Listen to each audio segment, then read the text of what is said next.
Howdy folks, Jambareeqi here, and welcome to another episode of Film Chums. Joining me this time is my co-host, Sora Star. Hi! Yes, this is another podcast without Viva, who is busy with her personal career, and she's told me that she won't be returning to the show until Christmas. But it's great to have you on again, Sora. Really appreciate it. Thank you so much. I'm happy to be here. Aw. So Amazon Prime have recently released a new Cinderella movie. Critics really don't like it, which got me asking the question, which Cinderella movie is the best? And what makes a good Cinderella movie? So Sora, you're a huge fan of Cinderella, and you consider her to be your favourite fictional character. Can you explain why she appeals to you? I see a lot of parallels with my own life and like the Cinderella story, so it means a lot to me and I keep it really close to my heart. Especially because like Cinderella was also the very first paid acting role I ever had on stage as well. So it really means a lot to me in that regard. And like I have had a lot of hard times, but I've never like I've always kept the faith, and I know things are gonna get better, and things have always turned out all right in the end. Yeah, I think as an adult, I've appreciated the Cinderella character way more compared to when I was a child, because there's things you notice that you didn't really spot when you were a kid. Yeah, because Cinderella used to be one of my least favorite princesses. Like I never gave her. Wow. I know. Like when I was growing up and when I got to my teenage years and I was thinking back on all the princesses, I was like, Cinderella's so useless. Like she does nothing and then she gets saved by a prince. But as I've grown older and actually like paid attention to the movie, it's really not like that at all. Absolutely.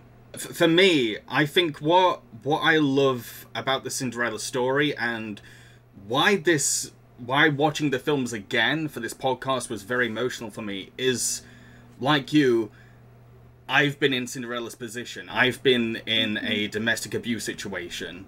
So after experiencing that, I now relate way more to Cinderella's plight. Yeah, I think it's much, like for me, it's much more an impactful story as an adult than it ever was as when I was like watching it as a kid. Without referencing any films, what do you think makes a good Cinderella movie? I think as long as all the elements are there and it's not being held back by like silly gimmicks or other characters that don't really need to be there, I think the story itself is quite solid. So as long as they follow those simple tropes and those simple ideas, you think, yeah, that's Cinderella, that's sorted. I think so. And then Cinderella herself, like I think it mostly depends on her, and then also like how mean her sisters are and how her family is also like adds to it, because some Cinderella movies that we watched, her sisters weren't actually that bad. So like yeah. So at the end, you don't really feel that satisfying catharsis at all.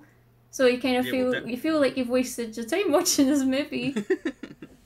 Right, so me and Sora have watched the Cinderella films that fans and critics consider to be the best ones, so that we can select the one that we personally think is the best. Of course, I don't know Sora's, and she doesn't know mine, so we'll have to find out when we get to our respective choices. We're going to begin with the original classic, Disney's Cinderella from 1950. Cinderella lives in her late father's mansion with her cruel stepmother Lady Tremaine and her two demanding daughters, Anastasia and Rosella. Cinderella does her best to get by, but her stepfamily treat her like a maid. Meanwhile, the king is eager to have grandkids. His Majesty decides to hold a ball for all the single maidens of the kingdom, so that the prince can find an eligible wife. Cinderella is excited to go to the ball, but she sadly doesn't find the time to make a dress. Luckily, her animal friends have sewed her a lovely gown, using the stepsisters' thrown away clothes. However, just as Cinderella is ready to go to the ball, her sisters realise that Cinder's dress is made from their old garments, and they violently rip her dress off her. All seems lost, but fortunately, her fairy godmother arrives. She uses her magic to turn a pumpkin into a carriage, and creates Cinder's a pretty new dress. The only downside is that the magic will disappear at midnight. Cinders has an enchanting night dancing with the prince, but has to abruptly go once the clock strikes, leaving her glass slipper behind her. The king orders his men to find the owner of said shoe. Can Cinderella prove that this glass slipper belongs to her? Why do you love this movie? Well, this is the movie that I personally grew up with, and it's the one that whenever someone mentions Cinderella, like the Disney Cinderella is the one that I always think of, like that is my Cinderella. And I think that out of all the ones we watched, I feel like it has the most evil family. Like, even the opening narration literally says Cinderella was abused. Yeah, it does, yeah. When she's growing up, you see how they treat her, and you really feel for her, but like she never has a bad word to say about any of them, I don't think. Narcissist is so good at convincing you you're in the wrong that you can't speak up. Yeah. And speaking up makes you a bad person. I know. And then they're just so like, and like they make her feel like she has a chance. Like her mother says, you can go to the ball if you do this, if you do that. And Cinderella's not like, oh no, how am I going to get all this? She's like, okay, yes. She said, if I got all my work done, I can go to the ball. And then she does it. She gets everything done, but then she didn't have any time to work on her dress, which was Lady Tremaine's plan all along. But then because her friends, the mice, were helping her the whole time, like her dress gets done. And then it's that scene where the sisters are ripping her dress apart, and that scene really affects me. It's just so it's so horrible, because I've had things that I've worked so hard on and that I've really wanted just being torn away and literally ripped into shreds and right in front of me, and then you just couldn't do the thing that you were planning to do because of it. Aww. And then she runs away, and it's so sad. It's so upsetting. It's so upsetting. It really is. And then it really is. And you as a viewer, you feel like you know the story, but in that moment you're like, it's so hopeless. It's so horrible. And the thing is with the dress ripping scene is that I would say it's more traumatic than most like death scenes you've seen in Disney. Yeah. And it's because it's so intense and so unforgiving. And that moment where we cut to Lady Tremaine and she acts like nothing happened. Yeah. And it's just like, come on, let's go. It's just sickening. It's just sickening to see her completely unaffected by her stepdaughter being insulted right in front of her. It's horrible. They leave, and then you see Cinderella, and then she's like looking. She lifts up her dress, and it's all torn apart, and you're like, no. Yeah, it's awful. That's the thing, is that a lot of old fairy tales are quite disturbing and sinister. Yeah. And Disney rarely embraces that aspect when they adapt like a very old fairy tale. So it's kind of mind-blowing that they were brave enough to go that dark. So some people look back on this film with an air of cynicism because they claim that Cinderella gets everything she wants without doing anything. What would be your counter-argument to this controversial opinion? That is wrong, and here's why. Okay, so Cinderella, when she was wanting to go to the ball, she didn't care about meeting a prince. She didn't care about marrying him. Like, she just wanted a night off and to wear a pretty dress and to dance about. Like, that's all she wanted. And then when she gets to the ball, the prince comes over to her, but she has no idea that's him. She's none the wiser, and like, she's just dancing with this nice guy that she met, who just so happens to be the prince. Because once the clock strikes midnight, she goes, "Oh no, I need to go," and he's like, "Why?" And she makes up something. And she's like, "Oh, I haven't met the prince yet," and the prince is like, oh, like he realizes she didn't know I'm the prince, and I feel like that's one of the moments where the prince like solidifies. I think this is the one for me. Because everyone else at the ball treats the prince like he's a prize to be won, but Cinderella, she didn't. She just gets there, and like you can see when she's looking around the place, she's like, "Wow, look at this place." She gets there, and all the guards are looking at her because they're like, "Wow, she's so beautiful." But Cinderella's just looking all about the place like, "This place is so cool." And then even when she gets to the ballroom, she's still looking about the place. She's not looking for the prince. She's not looking at other people and like what they're doing. She's just like, "Wow, look at this wallpaper. It's so cool. Look at those chandeliers. Whoa." You don't see that at home, you know? I think that people with this opinion missed the point of Cinderella entirely. I think so too. Like, the film is about a woman who has suffered domestic abuse, yet remains compassionate to others, regardless of who they are and what species they are. This is why she's rewarded by the film. From her fairy godmother stepping in to be her true family despite not being blood related, to the animals doing all they can to help her because she's the only human who's shown them love. Yeah, the story is about rewarding kindness. It is, it really is. I don't know why people don't get that. Yeah, because it's not like it's disguised or anything. No, you don't have to it's look. really you not. don't even have to look that deep to see that. When you're living in a toxic home, you lose the spirit or confidence to leave. Yeah. And you just want to prove your worth to your family. Yeah. People who have never experienced domestic abuse don't understand how hard it is to escape this psychological trap, and I've been in that trap myself, and it's horrible. So that's why it really annoys when people have this opinion, because they're not sympathizing with an abuse victim. Yeah. That winds me up a bit. Yeah. In a way, Disney Cinderella was ahead of its time. Definitely. Because it sympathized with a domestic abuse victim and understood the damage that parental narcissists can cause, which is absolutely jaw-dropping when you remember that this movie came out in 1950. Remember what the culture was like back then, especially for women? That's wild. That really is wild. Yeah. Another thing I love about this film is definitely the animal sidekicks. They're really good sidekicks. Probably some of the best that Disney has done, especially in the Silver Age. Like, they're important to the story, and they're great comic relief.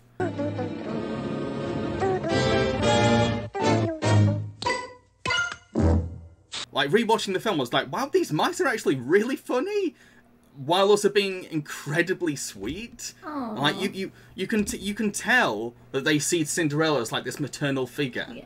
Like, the only human we can trust. We look up to her, and we want her to be happy. We hate seeing her going through this, and like, they'll do anything to make her happy. They even risk their lives. Yeah, that's true. Yeah, by coming face to face with a cat that could kill them. I know. So yeah, they're great sidekicks. Oh, I didn't enjoy them as much as an adult as I did when I was a kid, because I feel like they distract a lot from the main story. And then, like, that's... Yeah, I will agree there. The scene where they're trying to grab the pearl necklace from Anastasia's room, and then, like, there's that slapstick with Lucifer, and I'm like, this is going on way too long. Can we just get back to Cinderella, please? Yes, that will be one of my criticism of the film, is that it's not that the animal scenes are pointless, because they are important. It's that they go on for a bit too long, and it's especially annoying when you remember that these scenes the time that was used for these slapstick scenes could have been used to develop the prince a bit more. Exactly, yeah, I agree with that. I think he's like one of the most underdeveloped princes in the entire Disney canon. The weakest aspect of the film is the prince. Yeah. And he only appears in the finale, and he's completely bored most of the time when we do see him. He's always yawning. Yeah. For someone called Prince Charming, he's quite dull. Yeah, he's not charming at all. And I'm thankful the sequels kind of fixed that. I know. I also love how the mice use holes and secret doors around the house to sneak around to their advantage. I always found that really cool as a kid. Yes, me too. There's something kind of like... Ooh. I know, it's just so secretive and so mysterious. I love that about the mice. I love that too, because like they would go like in a little hole in the wall, and then like, they'd be climbing around, and I'd be like, "Is that what's inside the wall?" Love it to bits. The king and his advisor, the Grand Duke, are hilarious. Yeah. I didn't notice this until rewatching the film for this podcast. I was like, wow, these are great characters. Yeah. Maybe the best side characters in the film.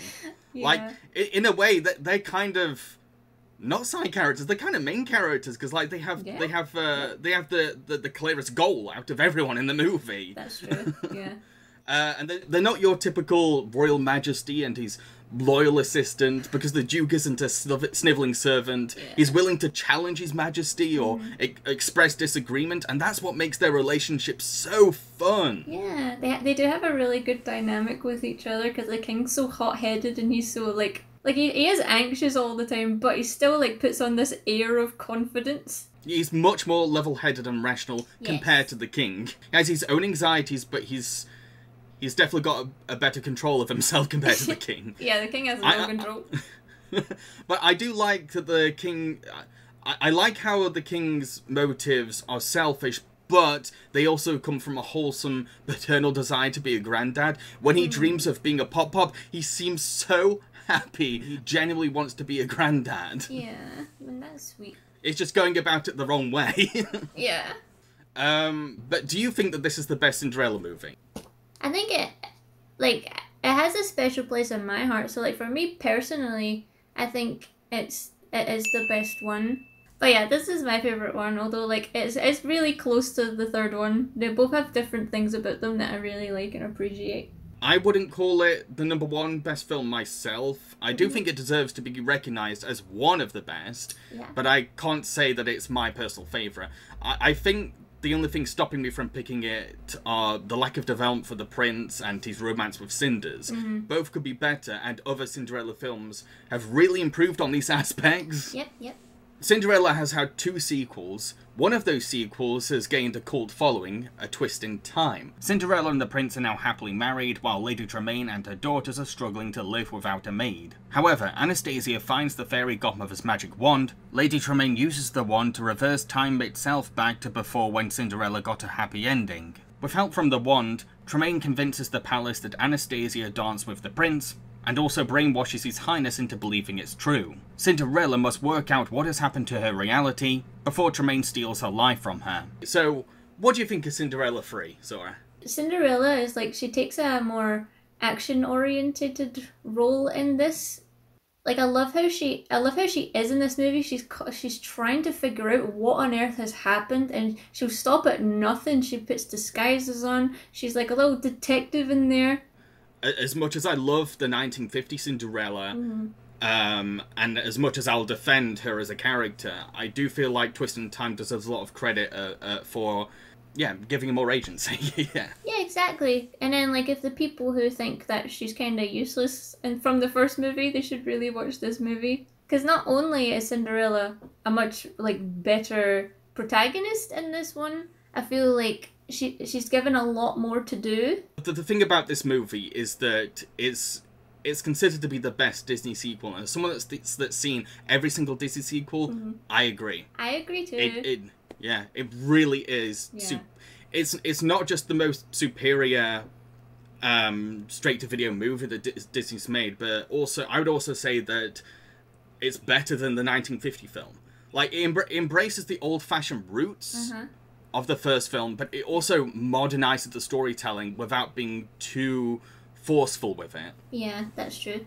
And like you said before, Cinders is a very forward character, and that plays into the best appeal of this movie, and that is that it's a mind game. Yes. Everyone is having to outwit each other. This is a thriller, technically. Yeah. It is. Definitely. It's a detective thriller.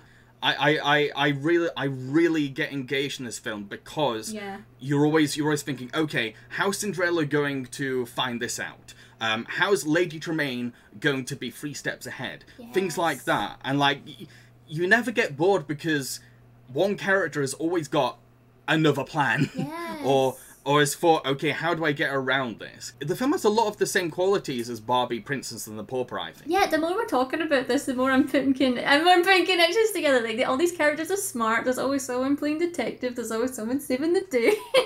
Absolutely, it's got the same spirit. It really does. Yes. And like, because all the characters are great. All of them. Like, Lady Tremaine with a wand is horrifying. Yes, that is terrifying. Because she has magic at her helm. She's more powerful than ever. Yep. But at the same time, she can't really make Bibbidi Bobbidi Boop sound threatening. No. I will admit, I giggled every time. Just like, I will stop you, Cinderella. Bibbidi Bobbidi Boop.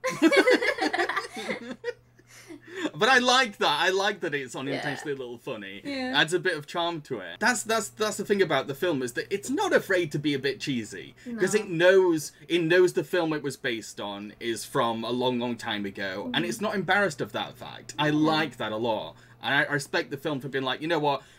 We're going to stick to this. We're not going to completely revamp what the original Cinderella was. We're going to do something special and new with it, but we're going to be so faithful to what the original was about. Yeah. And I love the prince. He's the best part of the whole movie for me. The thing is that there are better princes, but he's the most likable prince. Yes. He is the most lovable prince. He's adorably naive and quite simple-hearted. He's so sweet. But you know I love my himbos, Yes. so I'm a sucker for this kind of character. Yeah. Like, he's this bumbling guy who just wants to find true love, but he's become the victim of Lady Tremaine's magic. Yeah. And I really like how he doesn't just become this brainwashed zombie. Yes. He manages to spot clues that indicate that Anastasia isn't the one, and maybe Cinderella is his true love. He's noticing little things. And that he's not, but when he notices these things, he doesn't, like, spell them out to the audience. He'd go, "Oh, your hand does not. It doesn't feel right." Yeah. It's just it's a look in his eye. Yeah. It's a little look in his eye. He's like, something's not right here.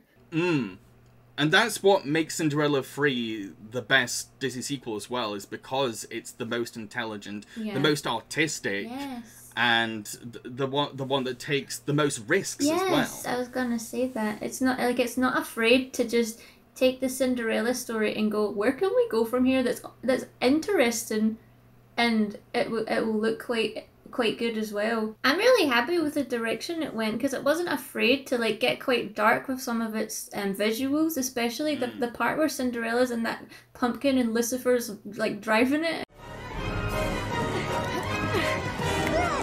Lucifer! Let him go!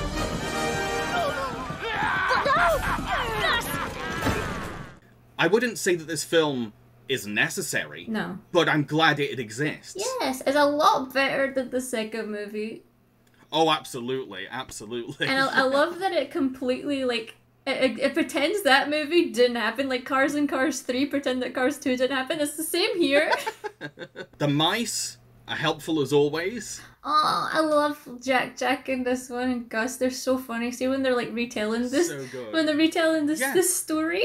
It's so adorable how the prince interacts with Cinderella's animal friends too. I love how much that speaks for his character as well. Yes. Because when the animals first try to grab his attention, he's not like, shoo, go away, ugh, yuck. Yeah. He's like, oh, what's this? Oh, okay, I'll come along. That's so cute. Yeah. He just hobbles along, and then he's like, oh, talking mice, okay, I'll hear you out. What have you got to say?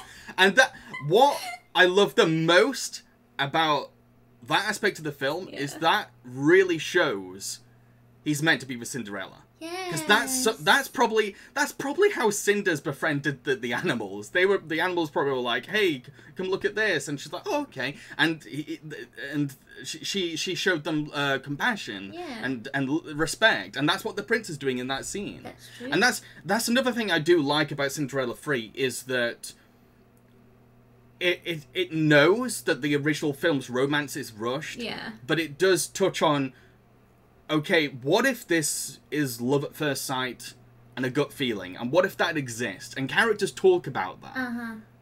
They kind of have a conversation about that, and I like that. You remember when you met Mom? You said the first time you touched her hand, you just knew, instantly. The stars were brighter that night. Dad, you found true love. That's all I want. It doesn't try to really over-explain. No. It's a really deep romance, and here's why. Yeah. And I think that's something that a lot of the Disney live-action remakes are completely missing when they're trying to quote-unquote improve these old films. Yeah, I think so too. I like the dynamic that the king has with Anastasia. I think like their relationship with each other is so sweet, especially because like Anastasia is so clumsy. Like she literally like ruins an entire banquet because of how clumsy she is. And then the king is like, "Come with me. This is my wife in this painting. She was really clumsy and she reminds me of you, but you know what? She has a heart of gold, and I believe that you have that too."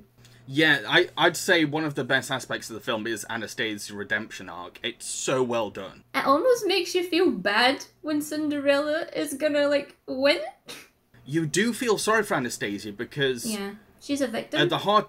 Yeah, she is. She's not only a victim of her mother because of her high pressure and high demands, but she just wants what Cinderella is having. She's just going about it the wrong way. Yeah, and then you can see, like, when Lady Tremaine transforms Anastasia into Cinderella, like, you can see on Anastasia's face when she walks out of the shadows, she's like, this is wrong, and I'm sorry. Yeah. Like, you can see, she's like, I really don't want to do this, but it's the only way. Yeah, and I like that Anastasia throughout Cinderella 3 is going through this bounce between selfishness and remorse. Yes. It's not a quick character change. No. The Cinderella 3 does not open up with, oh, actually, no, Anastasia is the nice stepsister. We've suddenly decided that. You know what Disney sequels do with their with their canon. No, she starts off as someone that really feels like she's owed so much, and she's the one that finds the wand. She's the one that wants to, like, embrace using it. And yeah, it's just as she sees the direction that her mother is going and how controlling she's becoming, the more she sees the light. What I really find special about the King and Anastasia relationship is that Tremaine is a terrible mother. Yeah. And Anastasia has no other parental figures. No. And here is this kindly old man who is, like, accepting of her and thinks that she deserves his son and gives her a seashell that's very special to him. Oh. Isn't it lovely? A seashell? This shell was the Queen's most treasured possession. We found it while walking by the water the day we met. You see, we reached for it at the same moment, and when our hands touched... I would say that out of every character in the film, the King is the one that helps Anastasia kind of, like, detox herself of Tremaine's narcissism. Yeah, I'd say so too, because you can tell, like, our mum, like, Anastasia's mother, like, she spoils her. Like, she gives her everything that she ever wanted, but I feel like Anastasia knows that it's not from a place of, like, from the heart. Whereas the King's given Anastasia just a simple shell, but it's something that means so much to him. And I feel like Anastasia, like, really appreciates that. I would say that Cinderella 3 is my second favourite Cinderella movie. It comes very close. The reason I wouldn't say it's the best one is because it's a sequel, and you can't really suggest it to people without saying, oh, you have to watch Cinderella 1, and technically you kind of have to see Cinderella 2 to get, like, an inkling of Anastasia's nice side. So it's a bit harder to say, this is the best one, go watch this. Cause, that's the only reason that I said this one wasn't my favourite, because, like, it's not the Cinderella story, it's what happens after the Cinderella story. So that's the only reason I couldn't say that this is my favourite Cinderella film as the Cinderella story. Absolutely, yeah. But I do highly recommend people watch it, because it's brilliant and underrated as hell. So underrated. I never see anyone talking about this movie ever.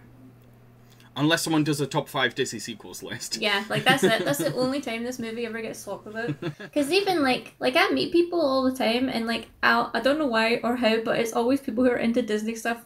And even, like, they haven't even seen the sequel, and I'm like, really? And they would go, yeah, I watched the second one, and I'm like, oh. Okay. So let's now move on to the 1957 version of Rodgers and Hammerstein's Cinderella. Okay. This film is pretty much the typical story for Cinderella, so I don't see any need to explain the plot.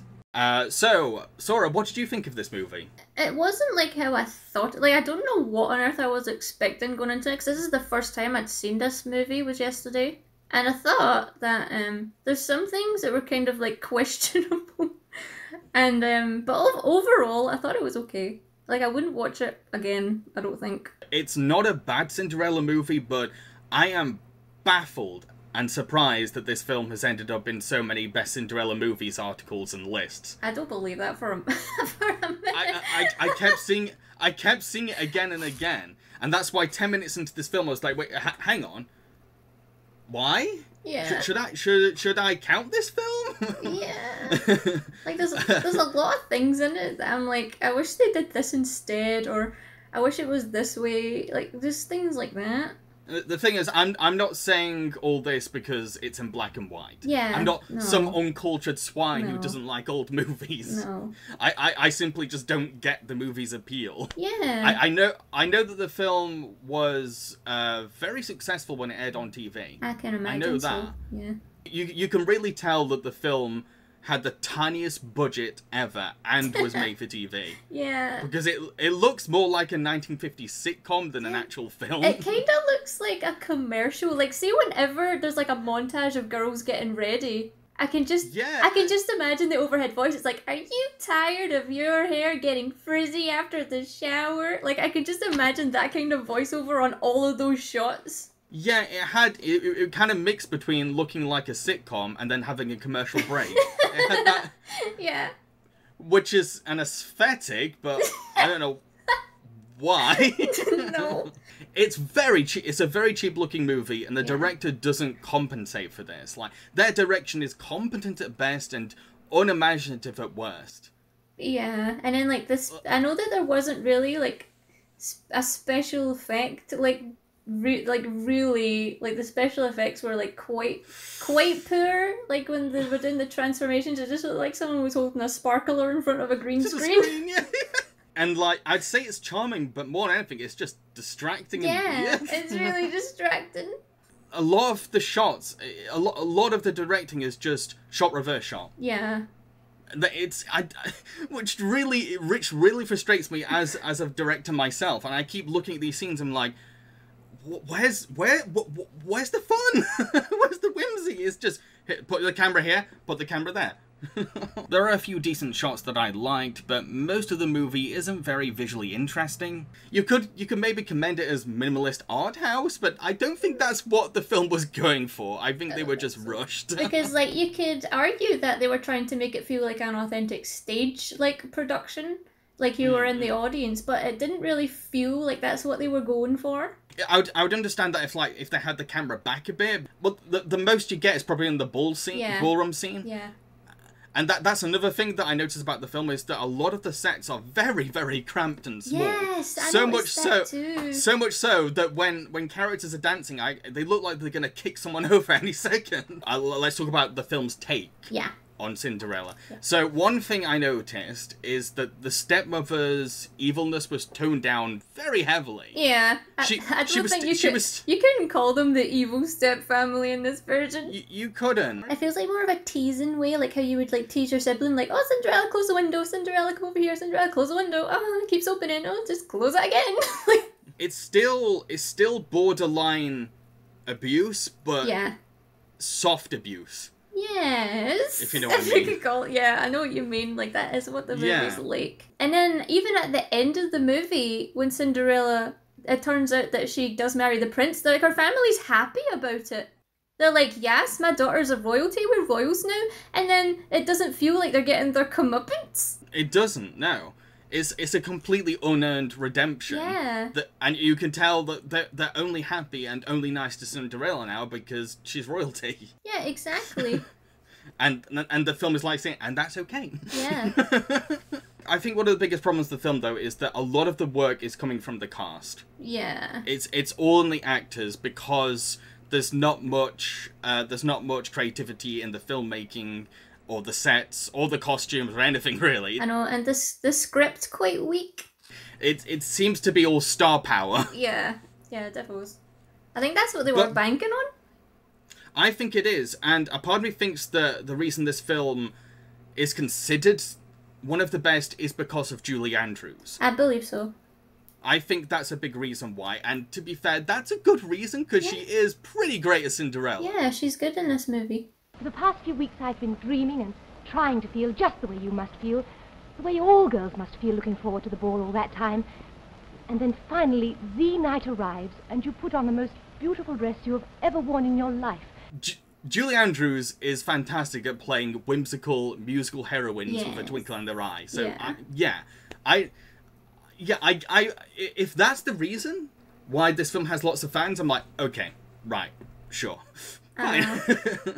Fair enough. I can imagine that when it actually came on the TV, it was an event for a lot of families. They were like, we don't have to go to the theatre to see this. We can, and Julie Andrews is in it. We can get it for free on the TV. We can make a big dinner. We can sit down. And I think it would just have been such an event. People would be looking forward to that for weeks. And I think that maybe a lot of the love for the film is maybe coming from boomer nostalgia because of that. Yeah, because probably, like, not a lot really happened on the TV at that time. So to have something like this must have been so special, and it's something that a lot of people must like look back fondly on. Yeah. Again, these are just us making assumptions. Yeah, assumptions. There's probably a deeper reason, but I don't see it. No. But there are things that I liked about this film. Yeah. I quite enjoyed the king and queen's relationship. They were so cute. Yeah, all the other Cinderella films portrayed the king and queen as unhappily married, or they had the queen being dead. Yeah. So it's refreshing to see them just being a healthy, loving couple. Yeah, the queen actually, she made me laugh in this movie, especially when, like, there's that song, The Prince is Giving a Ball, and then the queen, like, when the king's talking to the queen, he's like, oh, our son's gonna have a ball, and then she's like, His Royal Highness. Like, just singing the song that was already on, and he's like, stop it. And that just made me giggle a lot. You know something? What? I love you both. They were one of the things that helped me get through the film. And I liked when the film cut to them. Yeah. I also liked that the fairy godmother was supposed to be a beloved family relative that Cinderella already knew, but she just happened to be secretly a fairy. Yeah. That was a great twist on the character that's quite whimsical and quite magical. And I think that Edie Adams plays her really charmingly. She's like a cool, fun aunt. Aren't you going to ask me in? Oh, forgive me, Godmother. Come down to the door.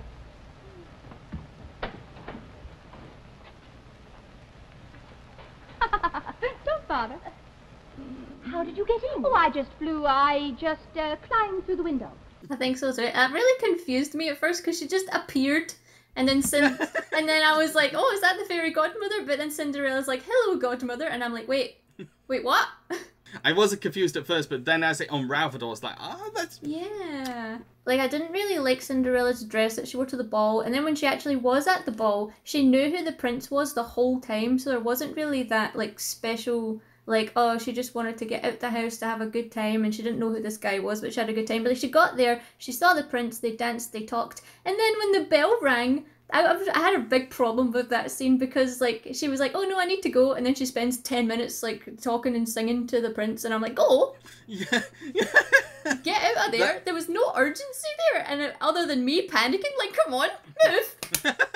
Yeah, and then there was that song called 10 Minutes Ago, and I didn't know if it was supposed to be comedic or serious, because, like, the lyrics were quite funny, and you're like, oh, that's so funny, he's talking about, like, how wonderful it was 10 minutes ago when she walked in the door, and I'm like, oh, that's hilarious, but he's playing it so serious, as if he's Aladdin taking Jasmine on a magic carpet ride, and I'm like, why are you being so serious with this goofy song? 10 minutes ago I saw you. I looked up when you came through the door. My head started reeling, you gave me the feeling the room had no ceiling or floor. Another problem, you've just reminded me of another thing I didn't like about this film, is the really poor chemistry between the prince and Cinderella. Like, what chemistry? I felt nothing at all. And I get that the romance is rushed, but if you've got a good pair of actors, that doesn't matter. No. And that's nothing against Julie Andrews. No. I think that the guy playing the prince just isn't that charismatic. No, but there was one scene with him that I quite liked, and it was when, right after the ball, when Cinderella got away, and, like, he finds her shoe, and then it was like a silent scene where, like, he goes to his mum and they're talking, and then a servant comes in and the prince is like, he goes over to the servant and the servant just, like, lowers his head, and then the prince lowers his head, and they were like, you know what that means, like, they couldn't find her, and it's just, and then, like, him and his mum have such a good talk about, like, she's like, son, do you really think that this girl that you met for, like, an hour in a ball is the one? Like, they had a really good heart-to-heart. I don't remember exactly what was said, but that was kind of the gist. And it was a really good conversation, and the prince was like, no, Mum, I really do think that this is the one for me. And the mum's like, but are you sure? Suppose you don't find her. Up until the night of the ball, you knew nothing about her. You know nothing about her now, except that she danced prettily and that she looked pretty. I will never be happy without her. Why do you think that? I don't know why. My only criticism towards Roger and Hammerstein's songs would be that their lyrics are very repetitive. Yeah. They really like to hammer in a particular line. Yes. And sometimes it can work, Mm-hmm. but most of the time it's kind of like, please don't say it again. I would not call this the best one. I actually found it to be the most boring of the movies we watched. I think so too. Okay, so let's now talk about the 1997 remake of that film. What did you think of this movie, Sora? Okay, right away, it has a much better feel to it. Like, it's still just as goofy as the 50s one, but they added so much to it. Like, even, like, the opening scene, like, was much better because they had, like, an extended version of that, the Princess Given a Ball song, but it had the whole town get involved, whereas before, it was just, like, a few people in the palace. It's pretty much the same film as the 1957 version, but with a 90s Disney Channel budget. Yes, it felt like a TV movie. It's a TV movie. It looks like one. Yeah. But the sets are much bigger. Yeah. And everything's in color now. I really enjoyed this movie a lot. Mm-hmm. It has the same energy and atmosphere as a stage pantomime, and I mean that in the most affectionate way possible. Yeah, it really does feel like that. It's so campy. Yeah. All the sets and costumes are colourful and cartoonish. Most actors are overacting their hearts out. There's 3 gay icons in the cast. 3! You've got Whoopi Goldberg, Bernadette Peters, and Whitney Houston, who is wearing a sequin cape and sprinkling sparkles everywhere. I loved her in the movie. Oh, I loved everyone in this movie. Yeah. I thought everyone was stellar in this film, and they knew the film they were in, and they looked like they were having a blast being in it. Yes, a lot of people consider this one their definitive Cinderella that they grew up with. And I can see why this film would stay with people. Yeah. Like, compared to the 1957 version, Yeah. the direction is way more exciting and inventive. Yes. The staging, the blocking, the camera choices, they all indicate a sense of imagination that the Julie Andrews version did not have. Yeah. Although, the film is still a low-budget TV movie from the 90s. Yeah. And that is most noticeable in the visual effects. Yeah. The 90s CGI, yeah. Like, I loved that Whitney Houston was throwing sparkles everywhere, but it did not look good. It did not look good, but I loved how bad it looked. Yeah, it was just one of those so bad, I'm having a good time kind of effects. Yes. Yeah. I don't get how anyone could get mad at this movie. No. I really don't. No. It's just, it's so wholesome and so colourful and so flamboyant. Yeah, I really enjoyed like everything about it, and like even like the characters are good as well. The characters are great. I really like. There are better versions of the characters. Yeah, definitely. But these are all really likable characters. Like, I like Cinderella in this film. Yeah, she's really sweet. She has the most like sweetest voice I've ever heard in my entire life. Like, Brandy does such a good job. Oh, she's so good at pulling off the cuteness of she's Cinderella. So sweet. I like to sit by the fire and the cinders fly and my face gets smudged. Ah, Cinderella. I like it. It grows on you, I guess. And she's just so gentle and soft-spoken with everyone she's with. Yeah.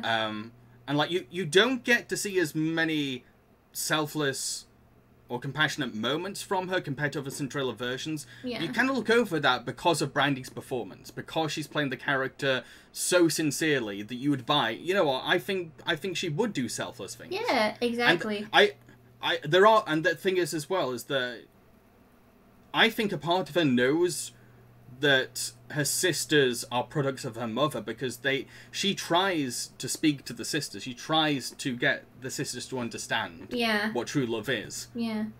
And the sisters are having such a good time, like, listening to her. They are, yeah. Like they're like, what? True love exists? Yeah. Tell us more. Tell us more. Yeah, and it's the mum that kind of shuts them down. I'll admit that it has the same problem as the 50s version, in the sense that the step family are mean but not too mean, but they're a bit more cruel compared to the 50s version. Yes. And like the stepmother is a lot more harsh. Yeah. I like that she had a song. It wasn't a good song, and I don't remember it at all. I don't remember the song. I've always wanted to hear, like, villains like Maleficent and Lady Tremaine have a villain song, and, like, this movie kind of sort of grungy one. It's not good, but it's there. I think the best thing about this movie is the decision to make the cast multiracial. Yeah. It's so progressive for its time. We get this diverse cast of ethnicities, and it's awesome seeing black and Asian actors playing roles that are usually given to white actors. Yeah, I love that the Asian prince's parents are black and white. Yeah, and the film never brings this up, but in a way you can kind of go like, well, maybe he's adopted. Yeah. It's also wonderful to see a romance between a black woman and an Asian man, an interracial couple that you very, very, very rarely see in movies. The film really does do a lot for racial representation. Yeah.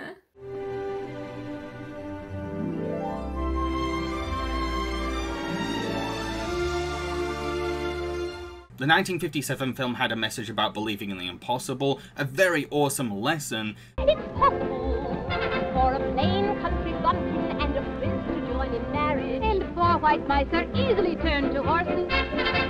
Much fol-de-rol and fiddly-dee, of course it. But I feel like the 1997 remake carried that same message better, mainly because it's executed with way more vibrant passion. It's possible for a plain country bumpkin and a prince to join in marriage, and four white mice are easily turned to horses.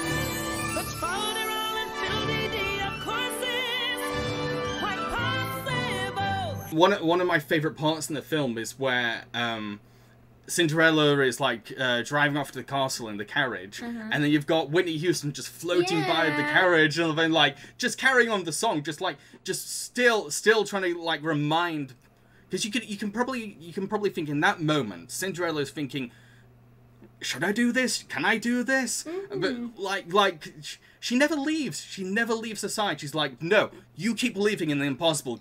Go, girl, go. Yeah, because you can just imagine like Cinderella in the carriage riding to the ball, and she's like, if my mum sees me at this ball, she is gonna kill me. I don't think I can do this. What if she recognizes me? And then, but the fairy godmother being there the whole time, she's like, no, you got this. She's so great. I know. I'm kind of divided on who my favorite fairy godmother is, because there's a lot of good ones. I think Whitney comes the closest, maybe. Yeah. She's just so fabulous. I also like how the film wants to make it clear that it's good to turn to loved ones for help, but you have to put in the effort yourself too. They can't do everything. Cinderella. All right, now you're on your own. Aren't you coming with me? I got you to the ball. The rest comes from you. I really loved Cinderella's dress in this movie. I thought it was gorgeous. Oh, it was beautiful. But something like it reminded me of Tiana's dress when she's on the balcony. It does, yeah. Because like I think that Tiana, like in that look, might have been inspired by Brandy in her Cinderella dress. Because like that could have been. That color is just so gorgeous on her, like on black skin. But something that really kind of bothered me about it was that when she got to the ball, everyone's wearing that colour. And I was like, this doesn't make her stand out anymore. Like, if she got to the ball and everyone was wearing warm colours like reds or pinks or like yellows and oranges, she would have stood out so much more. But like when everyone when it goes all silent and it cuts to her and she just looks like everyone else, you're kind of like, oh. It lost the momentum and it lost the moment for me personally. I really enjoyed the choreography. Oh yeah, the dancing is just so engaging because it's just like, woohoo! Yeah, and then I think that was the movie where everyone's doing this like slow static square move. Yeah, oh, that dance was so cool. Yeah. Like, I get the purpose was to show that, like, they're having to do a boring dance, but that dance looked really well choreographed. Yeah, and then when Cinderella comes, it's all like it's like a free-flowing, rotating movement, and like it was a good contrast, but just because her dress was blue, it just took away from me. Speaking of the ballroom theme, I really like the chemistry between Cinderella and the prince. I've written that in my notes. It says Cinderella and the prince's heart-to-heart at the ball was really sweet. I wrote that down. It's a rush romance, but Pablo Montalban and Brandy have so much sizzling chemistry that I buy that they've suddenly fallen madly in love. Yeah. If you told me that these actors had an affair on set, I would believe you. Yeah. Because they really seem crazy for each other on screen. The way that they're touching each other, the way that they look at each other, it's just so good. It's so sweet. I really like their chemistry together. Yeah. It's very wholesome and innocent, and it frames it as that. It doesn't melodramatize it. No. It's just like this is an old-fashioned fairy tale romance. Take it as it is. Yes, exactly. I really like that the prince and Cinderella, like, they meet on the street first. I think that was a good addition. Tell me, Cinderella, what would a man have to do to find himself in your good graces? Who wants to know? Let's just say a charming stranger. This charming stranger seems pretty sure of himself. I wouldn't call this the best one, but I certainly would say that it's the one that I had the most fun with. Yeah, I think the same. It's a really fun movie, and like it's one of those ones that a lot of people don't know about it, and like I do recommend giving it a watch if you're interested in the Cinderella stories. I would say it's a really good, and this is probably going to sound strange to people outside the UK, but I would say it's a really good Christmas film. Really? Yes, Oh, because okay. So you've got. I don't know if this is the same in Scotland, but in England, at Christmas we hold pantomime events. Oh, I see where this is going. Right. I see now. Yeah. So and like because the film feels like a pantomime, and because every time in the UK we have a pantomime, the big show-off thing is like, look how many celebrities we got, and usually there's someone like from Britain's Got Talent or Love Island or something. Yeah. But like, it's got that same kind of feel, and the whole movie feels like an event. It feels like we put on a big show. Come watch us. Come have some fun. Like, nobody's taking this seriously whatsoever. You're gonna have a blast. Okay, I see what you mean. Yeah, it's quite a good Christmas movie in that regard. Yeah. That I wanna rewatch it at Christmas. I really do, because it's not. That's not the only reason. It's also just a very magical and whimsical film, and like, and it's just got so many festive kind of imagery in it. Mm-hmm. I love the image of like. It's at the very end of the movie when they're getting married, and then like the camera zooms up to the palace, and Whitney Houston's just on top of it, like, yes, yeah. I am here. But I did like, that's one thing I did like, is that Whitney Houston produced this movie, but she knew not to steal Cinderella's spotlight. She knew when to duck out and who the film was supposed to be about. And that's really commendable, because she could have just made herself Cinderella. Like, she could have done she could have done that.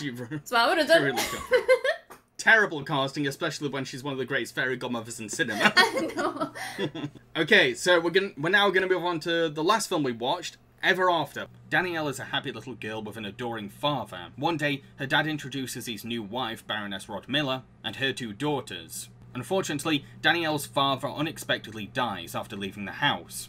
Many years pass. Danielle now lives with her stepfamily in her dad's mansion. She's treated more like a maid than a member of the family, but she's grown up to become a caring and intelligent woman. Danielle wants to rescue a family servant from a slave owner, but her money gets rejected. Luckily, the prince comes to her aid and frees the old man. The prince tries to get to know Danielle, but she wants to keep her servitude background secret, so that the prince doesn't suddenly change his mind about helping her. So she pretends to be a countess. Meanwhile, the Baroness is in a lot of debt, so she cooks up a scheme to marry off one of her daughters to the prince. At first, Danielle wants her stepmother's plan to work, because then her stepfamily would move into the palace, and she could have her dad's house to herself. But then she slowly starts falling in love with the prince, and she realises that she has to admit the truth. What did you think of this film, Sora? This film was wild. From start to finish. The thing I have noticed is that out of all Cinderella films, this is the one people are like, yeah, this is number one. This is definitely number one. Really? It's the most common. Yeah, it's the most common one. And I would say, I agree. I hadn't heard of this movie before yesterday. Like, there was a lot about it that I did like, and I thought that it took some cool risks, and, like, it went places that I don't think any other Cinderella movie has ever, like, gone. And there was a lot of things I did like about it, but other things were it's not that I didn't like it, it's that it kind of confused me a bit. Maybe I might be able to explain. We'll see. Okay. But yeah, this film turns the original French fairy tale into a more realistic and grounded story, which actually changes a lot more than you think. It cuts out all the whimsical fluff, and it captures the brutal harshness of the period setting, and puts Cinders through the most suffering I've ever seen from her character. Yeah. I felt like Cinderella herself felt to me more like Belle. Really? How so? Just like with all the book and imagery thing and how important all that was to her, I was like, she's kind of acting more like how I imagine Belle would act, and she was a lot more like with all her like sword fighting or whatever it was she was doing, and like how like action oriented she kind of was. I felt that's more something that like it didn't really feel Cinderella-y to me. I quite liked the Cinderella, who's called Daniela. She's more independent and active than most Cinders. She's very involved with saving others or protecting herself. I loved her character arc, because she goes from being this damaged victim of domestic abuse who tries to just get by to this fiercely defiant woman who isn't afraid to speak her mind or stand up to others. That scene where Richard O'Brien, who by the way is the creator of Rocky Horror Picture Show, he's bought Cinderella and she's in shackles. Yeah. You could tell by that point, it's like, I've had enough of people pushing me down. The creep tries seducing her, so she sets a verbal barrier, but he doesn't listen. So she grabs his sword and forces him to free her. It's a brilliant example of a woman creating her own agency and control. That's certainly the scene that sticks out to me the most from the movie. Like, when I think about the movie, like, that's really the only scene that kind of jumps out at me. Like, that really took me by surprise. Really? Because there's a lot of stuff in this where like, what, hang on? That's true. Like, it was the most, like, one of those moments that was kind of grounded, but there's a lot of other moments that were just kind of, like, really silly. Like, the part where they get ambushed in the woods by those bandits, and they're like, oh, we're gonna kill the prince, and then Cinderella's like, well, can I go? And then they say, no, she says, can I get my things? And he says, you can take what you can carry, and she's like, do you mean that? And he's like, yeah. So she just picks up the prince and walks out, and they all laugh at her. That's because she managed to not only outwit their challenge, but also prove her human strength. They're laughing because they're entertained by the fact that she took them by surprise. However, I will say that I feel iffy about how the film depicts travellers, especially when it casually uses the G word when referring to them. I didn't really like the prince at all, like, for the majority of the movie. I think that's on purpose, though, because he's supposed to be this narcissistic and immature prince who only cares about himself, and the more he bonds with Cinderella, this woman who is book-read and defiant, intelligent, and caring about others, and she doesn't let things he says slide ever. No. And that's why I really like his arc because of that. Because he's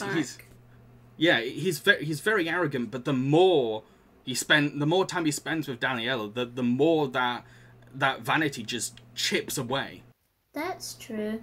It made me feel like really bad though, like when Cinderella had like her big like ball moment, and it just kind of went downhill when she got there, because I was not expecting that. Like, that really did take me by surprise. Yes, so in the finale, Daniela is exposed as a servant, and the prince expresses deep anger about being tricked by a commoner.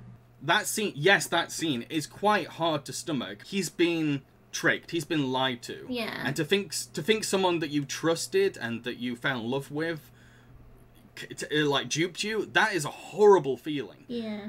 His feelings are somewhat valid. It's how he handled expressing them that was wrong. And the thing is, the film knows he shouldn't have responded that way, because of how much it hurt Cinders, and because we as an audience know what Cinders' intentions were. And I like that Da Vinci, we will get to that, I like that Leonardo da Vinci is the one that's like, horseshit. Yeah. She's not the bad guy here. You're being immature. Yeah. The prince stubbornly refuses to listen and instead commits to his loyalty to royal tradition to deal with his pain. However, when his arranged bride-to-be reveals that she's secretly in love with a servant, he comes to an epiphany and finally realizes what an idiot he's been. But yeah, I'll admit that the prince is troubling at times, but it's intentional, and he does improve as a character. Yeah, I like that the movie, like, it shows you how kind and selfless that Cinderella is, because she, like, really risked a lot going to that market at the start. Oh, yeah, at the start of the movie to save that worker. I don't really know what he was. A servant. Servant, yeah. Yeah, to save the servant. I like that in that scene. Mm-hmm. She wishes she could do more. She wishes she could save the others. Mm-hmm.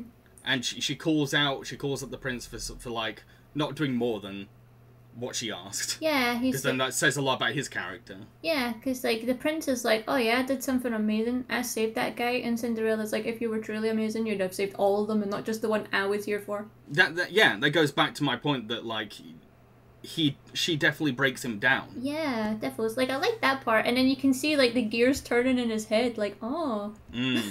Yeah. I mean, like, one of my favorite scenes between the prince and Cinders is when they're in that library, and the prince is like, no other tutor has taught me like you have. That's a really romantic line. Yeah. Like, because she has. She's not preaching to him either. No, she's just speaking from the heart and just being brutally honest. I'm afraid, mademoiselle, that you are a walking contradiction, and I find that rather fascinating. Me? Yes, you. You spout the ideals of a utopian society, and yet you live the life of a courtier. And you own all the land there is, and yet you take no pride in working it. Is that not also a contradiction? One of the things I liked about this movie was him, the stepmother has more of a presence. Like, when at the very start of the movie, when Cinderella's going to meet her new stepmother, like, when that lady steps out the carriage, you're like, oh, here we go. She's here. And I like that it also establishes an immediate hatred between the stepmother and Cinderella, because when Cinder's dad dies, her dad is like, it just goes straight for saying, I love you to Cinder's and nothing to the stepmother. I can see how that would harbour resentment for Cinderella, because she's like, my husband is supposed to put me above everyone else. Didn't even say he loved me before he died. And I do like that as evil and as narcissistic as the stepmother is, it's very interesting to see that she's hurt from the grief, but she doesn't want to show it. You have so much of your father in you. Sometimes I can almost see him looking out through your eyes. Really? Yes, well, your features are so masculine.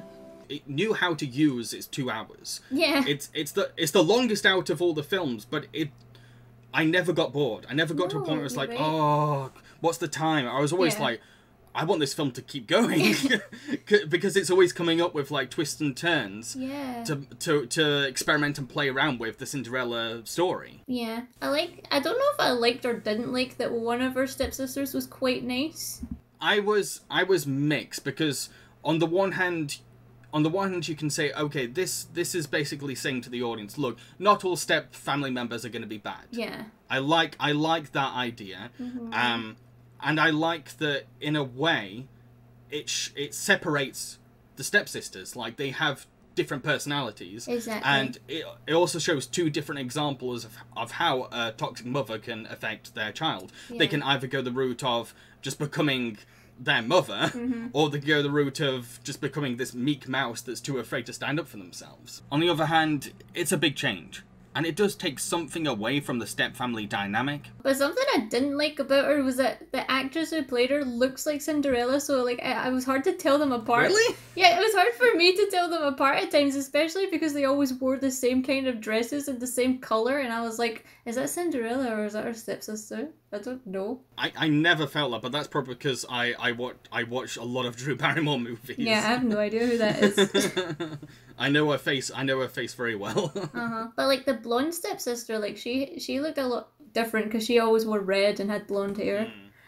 And like I quite liked her character, like that part where she runs up to the Queen's carriage and gives her the necklace that she quote unquote dropped. to get on her good side. Like, you know that necklace was stolen and then given to her so she could give it back so that the queen could be like, oh, that was nice of you. Anyone else would have just stolen that, but not you. I like you. Let's chat later. Yeah, the step family are very cunning in this film. Yeah. They really are very smart, particularly the stepmother. Well, because the stepmother is like the ringleader of everything. Yeah. And she's always thinking, how can I get into this royal family? Yeah. What's the easiest way for me to do this? How can I work around all these obstacles? Mm-hmm. How can I be recognized by the queen? Yeah. And the length. It's just interesting seeing the length she'll go to keep that going. I don't know if I'm just misremembering, but I don't really remember like Cinderella and her stepfamily being together all that much throughout the movie, because Cinderella's always off doing her own thing, so it didn't really give me that like dynamic of like Cinderella being like put down a lot by her family. She is out a lot, but I will say that the film does a decent job with showing at least some scenes of them at home together. And there's also a lot of scenes where it's just Cinders and the stepmom right. as well. Mm-hmm. And I love the tension between those two. Yeah. I really do, because the stepmother says a lot of things that may sound very close to home for a lot of children of narcissistic parents. Mm-hmm. There's some things that you're like, whoa! Imagine hearing that from your own parent. Oh, that is messed up. That's right. Like that part where Cinderella says like, "I only wanted one thing from you." And it was like a mother, and then her mum says something like really horrible in return. She was like, she says, how can I ever love the stone in my shoe? And I was like, oh, no. Yeah. That is harsh. And so like Cinderella actually starts crying. I would say that the step family in this film are the closest to being as abusive as the Disney animated film. Yeah. It's the closest. Out of the ones we watched, yeah. But at the same time, this one is a bit more subtle with the abuse. And shows that it's not always just insult flinging. There's also little things that narcissistic parents will do. Get away from me, so help me God! No! Marguerite, don't! Put it down! Give me the shoes! Put it down! Consider carefully, Danielle. Your father's book or your mother's shoes? Though neither will save you from sound lashing. Yeah, and like Cinderella, like doesn't lie down either. Like she insults people and she punches her sister in the eye. These are my mother's. Yes, and she's dead.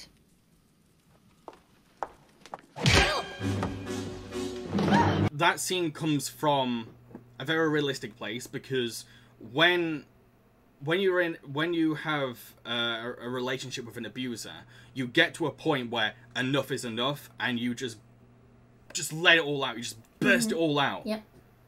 It's like a sudden eruption of confidence comes from you. Mm-hmm. Yep, been there. And I think that really connected to me. Yeah. Because when I decided to break up with my abusive ex, the first thing I did was I just said everything I felt, just let it all out. Wow. So well done. I get that feeling. And she had every right. Yeah. To explode. They had created that Cinderella. Yeah, and then I thought it was really clever when the daughter who got punched was at that tea party with the queen, and she was like, I'm so glad that you managed to get away from that wild bear, and she was like, yeah, just. Because she's sitting there with a black eye. I mentioned early on that Leonardo da Vinci is in this film. He's the best fairy godmother. He is. Oh, he's technically the fairy godmother role. I didn't realise that. I did, and I was like, he's the best fairy godmother is Leonardo da Vinci. The only competition for Whitney Houston is Da Vinci. And I love that. Da Vinci's the best character in Ever After. Yeah.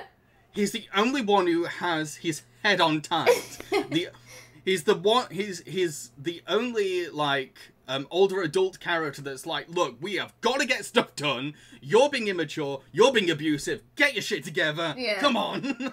He was awesome. It just, because I remember watching it, and then he was getting Cinderella ready for the ball, and he was like, we'll do this, and he gives her wings, and I was like, to my friend, I was like, does this mean that Leonardo da Vinci is technically Cinderella's fairy godmother? And they go, yeah.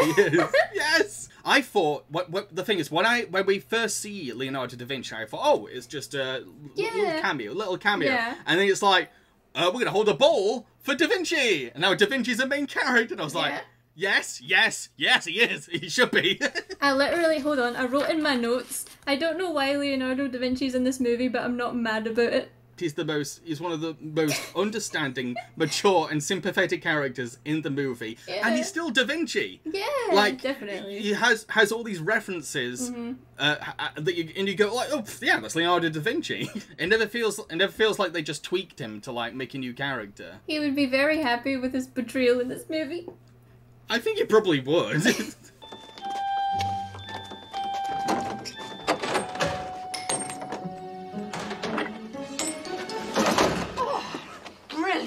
Why, that was pure genius! Yes, I shall go down in history as the man who opened a door. But yeah, if it's not apparent, this is my favourite Cinderella movie, and my choice for the best one. I think it's a brilliant film that deserves way more attention and recognition.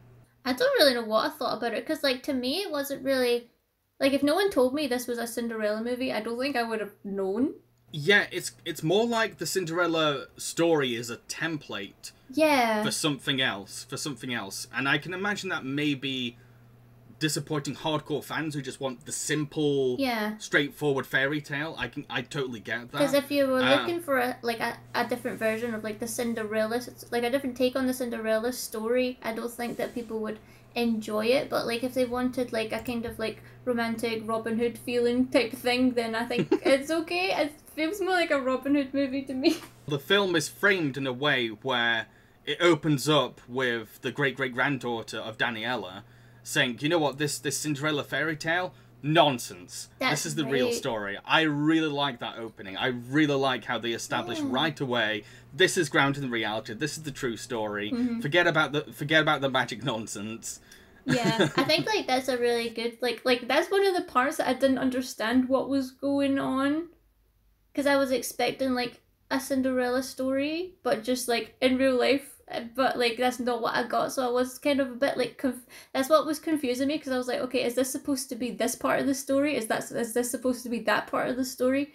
That's why I didn't try to look at it that way. I did my best to avoid thinking how authentic is this to the fairy tale, especially when the film is going for its own title. Yeah. It's Ever After. I kind of get the impression right away, yeah, it's going for its own thing. Yeah. And once you understand that it's going off and playing around with the blueprints, that's when I start to be like, oh, cool, this is pretty fun. Because like I was watching this as part of a Cinderella marathon, so I think that's why I got so confused. But I feel like you're right in that it's not called Cinderella. Like even Daniel, like the main character who's playing Cinderella, isn't called Cinderella.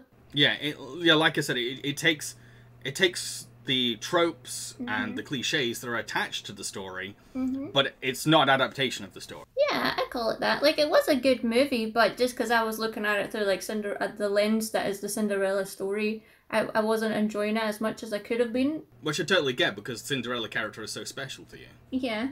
We hope you enjoyed this podcast on the Cinderella movies. Which is your favourite Cinderella movie? Maybe we didn't mention it. Let us know in the comments below. Don't forget to like and subscribe. I've been Jambareeqi. I'm Sora Star. Cheerio, folks. And you're watching Disney Channel.